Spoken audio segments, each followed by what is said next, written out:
Davenport, director of the National UFO Reporting Center, takes calls 24 hours a day on the UFO reporting hotline, and he is literally sleepless in Seattle taking those calls. So hang around while we explore just what's out there.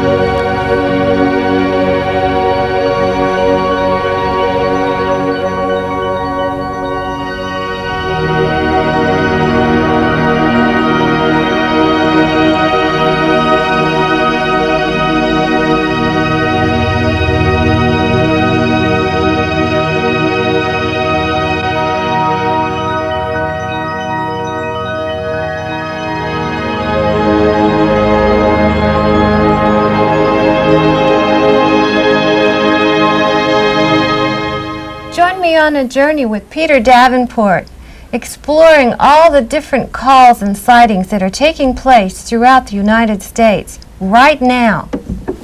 Peter, it's good to have a chance to talk with you, Thank you. When you're not attached to the phone. This is one of the rare times when I'm free for an interview. Right. You've been handling the UFO hotline. That's correct. Which is for UFO sightings on the spot. Yep. Right? Like calling That's 911 UFO, right? Yeah. For about how long now? I started in late August of 1994. I became the second director of the National UFO Reporting Center after Bob Gribble, who is its founder, who in 1974 set up the hotline in Seattle to take UFO sightings or suspected sightings from all over the country.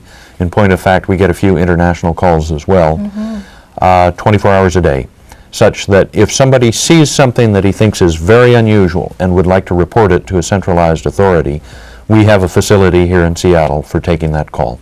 And that's you right now, right? That's right. And a small group of dedicated volunteers. Good. We take, as you say, we take calls 24 hours a day. Often UFO reports are at night, this for whatever reasons we don't know. Of course. So we have to take calls around the clock. It's a very exciting job. I've never had a job like this. And I've been doing it, as I say, for 6 months. I am just astonished by not only the volume of calls that are coming in, but by the nature of calls. The calls coming from sober-minded professionals, people who have no reason whatsoever to twist our arm. Clearly, something is being seen above America that is extraordinarily bizarre. When you talk about the volume, how many have you taken in the last 6 months, or what's the average, maybe monthly? Yeah, I think now I've been on the job long enough to be able to give a pretty good average estimate. When I took it over, I was expecting 3 calls a week, perhaps. I'm getting 1, 2, or in some cases 3 dozen calls per day in a 24-hour period. And I'm quite surprised by that. If I'd known what I was doing to myself when I took over this job, I might have reconsidered back then. Had the volume been almost that great before? I believe it was. I didn't realize it. I had not gone into it in any great depth when I took over the job, but and it's highly variable, and for a host of reasons, not just because of the number of ships that might be being seen by American citizens, but when I make an appearance on radio or television and talk about this, there's a pulse of calls. I think clearly or simply because people know about us a little bit better than they had before my appearance. So that's a variable too. Yeah. But for the last 2 months we've been very busy with bona fide calls. Is there any sense at all that some of the sightings are stepping up in frequency? Yes. In late December, I took a call from the Center for UFO Studies in Chicago, Mr. John Timmerman. And he called me. He and I had talked on several occasions before he called in late December. We knew one another, at least over the telephone. And he called me and said, "Peter, what's going on?" He was taking a lot of calls, and that was just at the time when I was taking a lot of calls. So it tends to corroborate our respective suspicions about an increased volume of calls in late December. How about the way that people are reporting them? Are they calling out of a sense of just sheer excitement? Oh wow, I finally seen a UFO. Yes. Is there a lot of fear still in this or not? You know, it's very interesting, that point, because one of the very rewarding things we do on the hotline is provide people with the information that other people are seeing these things as well. But quite often, many of the people who call have seen a UFO for the first time in their lives, and you can hear, very plainly hear, Sure. the emotion in their voices. In some cases, the people are so upset by it that a family member has to call on their behalf. It can be a very upsetting experience, or it involves emotion, I should say. How about the beliefs of the people as to what they're seeing? What is your sense of that when you're talking to this very excited person on the other line? Well, it's a whole spectrum of reaction on the part of the percipients or observers. Some people start off, many people start off by saying, "You're not going to believe what I just saw." Sure, right. And we have to assure them that we will believe it. We've been doing this for 20 years, or the hotline has been in existence for 20 years. During that time, I'm sure it's taken over 100,000 calls. But they oftentimes engage in what I think is called denial. They'll try to force it into an airplane mode, and I assure them that airplanes almost invariably don't hover silently, giving off vast quantities of bright light that is so bright it's blinding in some cases. A lot of people try to force it into a satellite mode. They call and ask whether a satellite can hover. Of course, the satellite has to be traveling at approximately 18,000 miles an hour to stay in position as a satellite, otherwise it falls to Earth. The reaction is quite varied, as varied as you can imagine. I would imagine that since there are so many ships on various shows now, too, we're the generation of, the Star Trek and The ships space generation. You bet we are. Yeah. That in order for people to call in, they're probably pretty sure they're seeing a ship. Yeah. I believe the ones who call are sure that they've seen something that is unusual. Now, I would say easily the majority of calls are the result of mistaken identity. We get a few hoaxes, although surprisingly very few. I would say fewer than 5%, maybe even as low as 1 or 2% of the calls are intentional hoaxes. Quite often people will report these very bright advertising lights that you see in cities. There's a new type of laser light that can project an image in the night sky. Take a lot of twinkling star calls. In fact, I would hope that people in the future are very careful about twinkling stars. Many people who don't spend a lot of time out of doors at night don't realize that a twinkling star, it's actually a misnomer, because a twinkling star is a very vivid color display with reds and blues and greens and yellows, and it seems to jump back and forth. We get a lot of I dread clear nights. I lose a lot of sleep on clear nights. I'm way out in the country, and those stars tend to bounce around a lot. They do. Yeah. But most of the calls, I think, are bona fide. They see very unusual things. Well, let's see some of the things that they Yeah, see. That way they don't mistake them for a star. This is an example. We invariably ask for written reports after we talk to people on the telephone to confirm what they've seen. No matter how many words are exchanged over a telephone conversation or a line, we have no idea what they've seen. So we ask for drawings and reports. This object was seen over Herscher, Illinois on the 9th of October, 1994. I took a call from a young gentleman who had seen this go from horizon to horizon. It was coming from the west. It went right over his head, and it was gone from sight within about 6 to 8 seconds. He estimated. It was moving at a very, very high rate of speed. And in his report, he said, interestingly, it had a tail behind it, a luminous tail. So that's an example of it. That's what he saw when it went over his head. When it was coming directly at him, all he saw was this line of lights. He at first didn't understand it, and he said he didn't understand what he was looking at until it passed overhead. That's one example. Here's another interesting, different type of ship. This is what I call a whale. It has been reported from probably 6 or 8 states in the United States in the last 6 months. Up near Chicago again. This particular drawing comes from Ohio. The artist who did this one is a young girl, 8 years of age, did an excellent job. And kids are very credible creatures. They actually are. We find children are very accurate, very sincere. I think they're very good reporters, every bit as good in their own unique way as adults are. This is what her 5-year-old sister drew. Look at that, right. Maybe not quite as technically skilled in drawing, but the idea is the same. It's the same thing. In many cases, We have people describe these things as whales or as eggs with a flat bottom. I've heard about that ship or this type or shape of ship from a number of people. How large would you estimate that is? Have you gotten any kind of size perception? Yes, I have.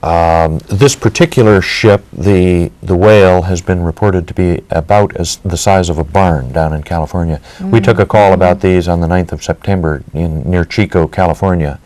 If I'm talking about the same ship, and I believe I am, it was the size of the family barn. And there were 3 of them positioned side by each with the red lights and the white lights on them. It was quite something. They're coming in groups now. Oh, yes. I have taken UFO reports from people who have claimed certainly up to dozens of ships in a cluster or a formation. We took a call like that from Dallas on the, I believe it was the 7th of November. So there are groups of ships and groups of people at the same time seeing them. Yes. So you've got more than one report going on here. Oh, yes. Oh, yes. Very often, one of the interesting things about this job is one report will tend to corroborate another report. And we are now in the process of putting all of this data into a computer. The hotline has not been computerized up to this point. One of the very interesting things that we're going to be able to do is to put all of this information into a computer, into a database, and then project them or list them according to the date of occurrence. Already, I have had cases where you can see the ships move across the United States. On the 16th of February. That's phenomenal. Yeah, it's like, I'll look It at is the map and put the little pinpoints in where it's going. It's yet another dimension of corroboration that something very unusual is going on. These are not just harebrained stories. People are reporting very seriously. Judging from the written reports, they're bending over backwards to give us all of the detail as to what they saw, what occurred, how many people were there, whether the police were involved, and we've had a lot of calls. Probably 5 or 10% of the calls come from law enforcement. So you're getting the official calls from the police Absolutely. themselves Absolutely. corroborating this too. We've taken a number of calls. Police in New Jersey have called in. 2 officers on the 3rd of October, 1994, were pursuing a large triangle. Good luck. Similar, yeah, good luck. Yeah. The only problem is if they catch it, then what do they do it? We've had reports from military. We've had reports from airline pilots and commercial pilots Well, it's from all good to hear that across. they're finally saying something when they see it. Yes. Because before, I believe there's been far too much, you know, you're not allowed to speak about that Yes. even if you do see something.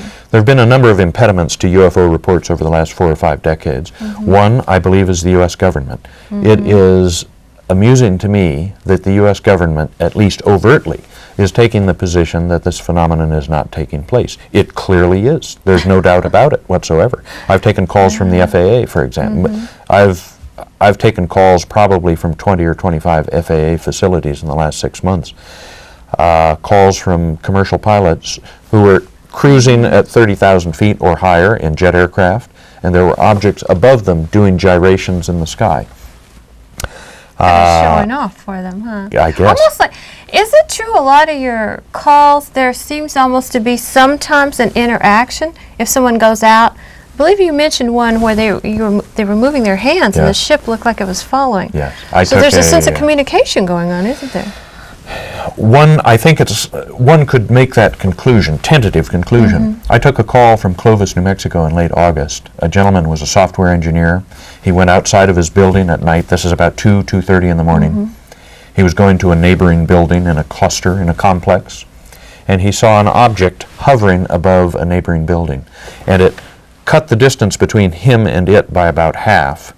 And he was using hand signals, and it was his impression that this object, very small object, about the size of a basketball or smaller, was moving in response to his hand signals. Wow. I took a similar call from Nebraska, and just very recently I took a call from Alaska just 2 days ago.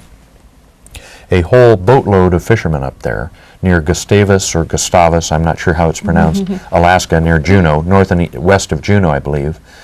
One of the boat members was able to predict what direction that object was going to move, which raises some very interesting technical questions. I have no answers. Let me say that we are not investigators on the hotline. Our principal function is to receive possibly UFO-related information from all around the country, to process it to a minor degree, regrettably minor degree, and then make that information available to subscribers to our newsletter. We hope to have this information on the internet. We hope to have a fax arrangement, so if people want the absolutely the latest data, they can fax and get a copy of a day's worth of reports or a week's worth or so on. Do you anticipate, we would hope, that eventually you'll even start getting some photographs in so we could document it visually too? We have taken some very interesting photographs already. On the 21st of December, a Michigan State trooper came into possession of some video footage of a UFO that was photographed over very near Traverse City, Michigan. And I just received a blow-up of it. I don't have it here with me today, but a blow-up of it. And even though it's a relatively unsophisticated magnification of the image, it is very intriguing what they were looking at. Well, we look forward to doing some more visuals on all this too, because you certainly have the data you're collecting. And look at how great they're sending you visuals too. This is quite detailed. The people who are sending us written reports and drawings and even paintings of what they see are going to considerable trouble. This is a very interesting case. This is close to home. This is over the state of Washington, the great state of Washington. All right. There's 3 ships. This was the first call I took in 1995. This was on the 1st of January. This is how my year started. This is your first. A young woman called me. She has 6 children. And on the 29th of December, 1994, they were driving to their home in the state of Washington. And her children started getting very agitated and said, "Mom, that looks like a jet airliner landing in a wheat field." Well, that's what they saw. This is a drawing of the road and the wheat field and the objects they saw. And here is her drawing of what, there were 3 of these in very, very tight formation. You can see on the nose there's a lighted area. They reported, she and her son reported that there was like a headlight in the head of this ship, in fact, in the head of all 3 of them, and this light was scanning the wheat field ahead of them as they drifted very slowly. They were almost in a hover mode. And I have had reports from all across the country from people describing objects that sound very similar to this. We just took a call from Kalamazoo, Michigan on the 16th of February. A whole group of people were out sledding. It was 12 minutes after 11 p.m. I remember the time. It's interesting how these calls and various facts remain... They kind of anchor, don't they? Remain indelibly fixed in your mind, because some of these are very exciting. But we had a group of people in Kalamazoo on the 16th of February who were out sledding, Thursday night I believe it was, and they saw a string of objects, nose to tail, over a fairly long area of the sky, streaking across the sky, they estimated at very high speeds. And about 2 minutes later, those same objects, there were 5 of them, I believe, were reported from Paw Paw, Michigan, which is about 20 miles to the west of Kalamazoo. This is yet another of those examples where you can see these objects being reported in a straight line across a fairly broad area of countryside. And it's not only countryside too now. I believe you've got some reports from even downtown Seattle. Absolutely. Right over one of our... Funny you should mention. Oh, great. I just happened to have one. This is a report that came from a young woman. I believe she's a nurse, as I remember. She was looking out her apartment window, very close to downtown Seattle. She was looking to the west, towards Puget Sound, and she saw this black triangular thing, sort of speckled with very bright lights, go streaking across the night sky right over downtown Seattle. And I've taken a number of very intriguing calls. Again, these people are every bit as sane and sober-minded, serious-minded as you can imagine. Physicians, professional people, young people, old people from all over the map who are reporting seeing these things. And I believe it's taking place, without a doubt. I don't believe it's mistaken identity. I don't believe it's a hoax. I have taken, in the last 6 months, all told, probably 3,000 to 4,000 calls.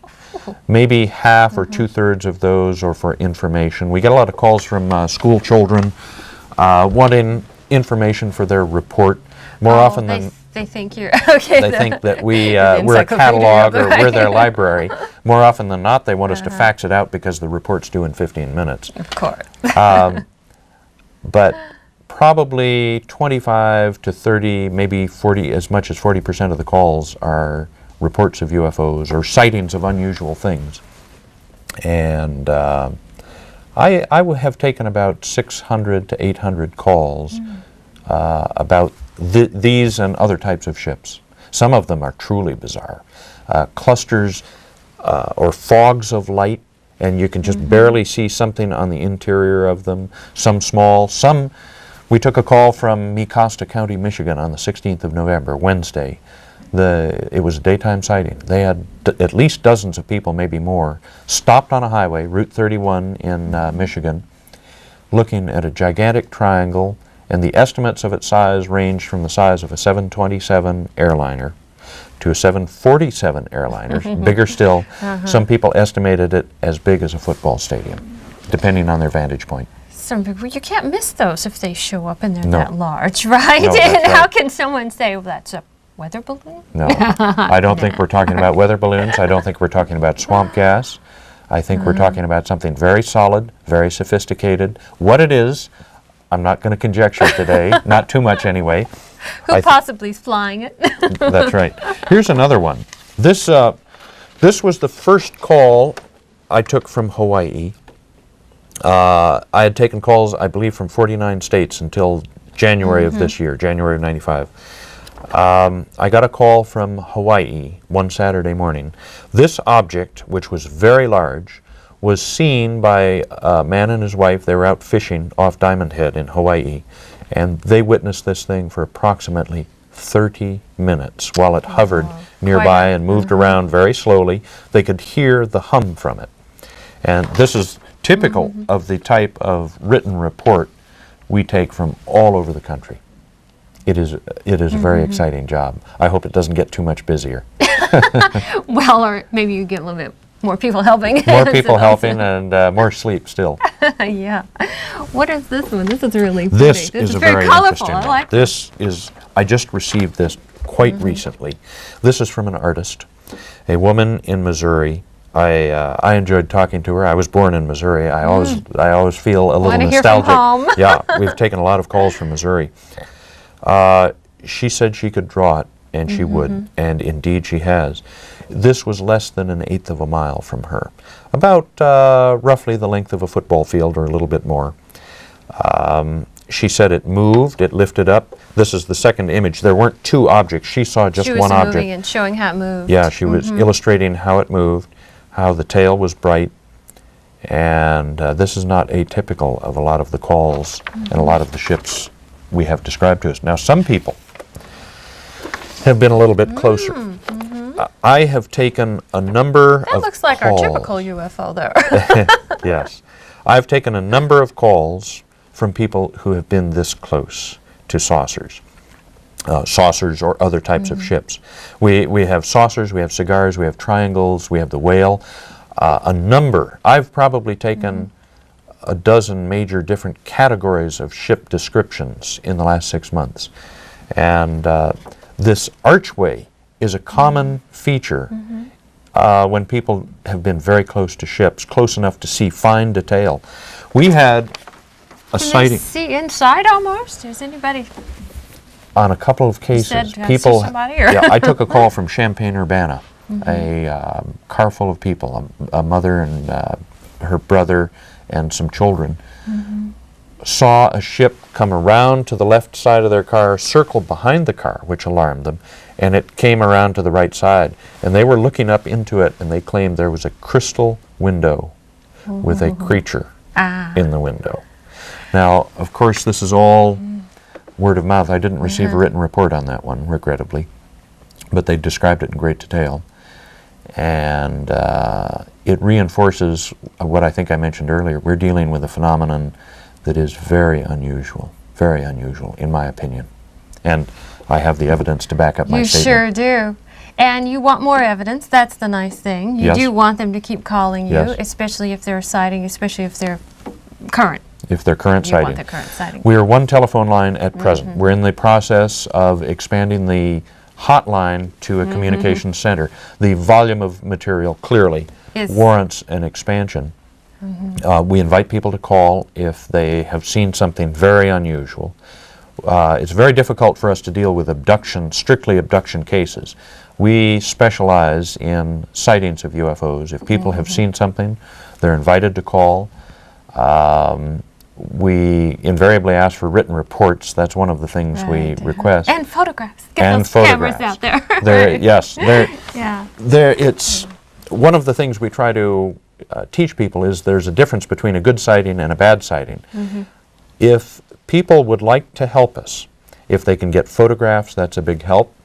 If they can document what happened, freeze it in time and space by describing where they stood, which direction they were looking, how many people were present, how many objects they saw, what time it was. A lot of people are not wearing watches. So, the value of this is sometimes these cases are corroborated days, weeks, even months later. Somebody will call and say, through your documentation system now. Yes, they will give us another report, and we can go into the computer and say, aha, somebody saw the same thing. So freezing the facts is very important, getting other observers, and most of all, looking at the same object from different vantage points. Call a neighbor, call a friend, a family member, and have them step outside and look in the same direction or the same area to see if they can see it too. This is one of the ways we test for twinkling stars. If a number of people go out at night and they're all looking in the same direction at the same angle, then we know it's a twinkling star. But the real bona fide sightings is what you want, and with all those details. And now you're going to get even more calls and less sleep. I'm prepared for that. So, great. Thank you. Thank you very much, Brenda. All right. Thank you for joining us on Journey, and call Peter if you see anything in that sky.